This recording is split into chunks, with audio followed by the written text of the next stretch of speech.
Today we're going to be doing the 1,000-mile review of this, the Shoei Hornet ADV. Hey guys, Garden Shed here and welcome! So this is my Shoei Hornet and I bought it about a year ago.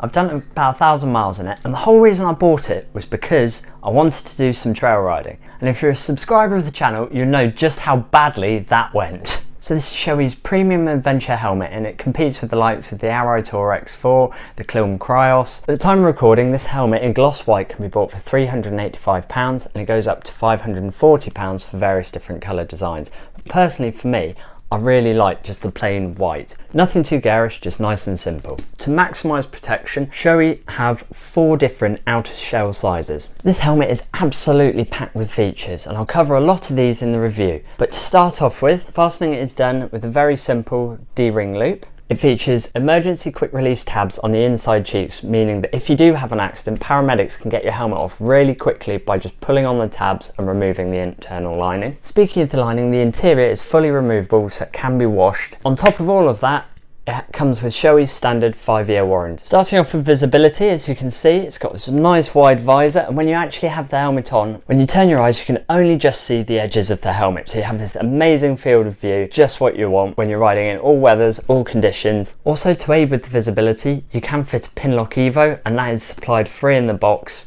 as standard. As I say, I bought this helmet because I wanted to do some trail riding, and I can confirm you can wear goggles with it without needing to remove the visor. I did find, because of the size of my goggles, whilst they fitted perfectly in the aperture, I did have to remove the breath guard from the inside of the helmet. Speaking of which, you can remove the visor by 2 little thumb screws either side of the peak. You don't need any tools to remove it. The peak also does a reasonable job of blocking out some of the sunlight on a hot day. The Shoei Hornet has a really decent selection of vents. You have the main vent on the top, which funnels air from underneath the peak to keep your head cool.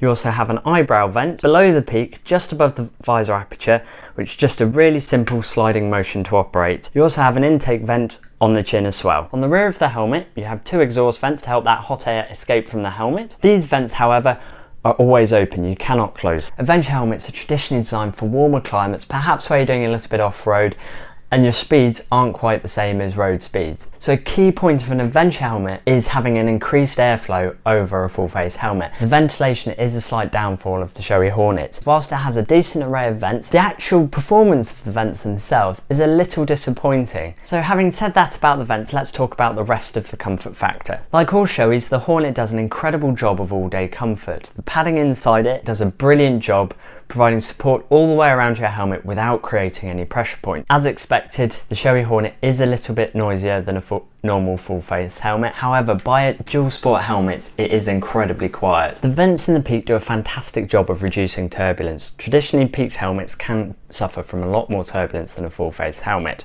Whilst it is marginally more turbulent, it's absolutely nothing to worry about.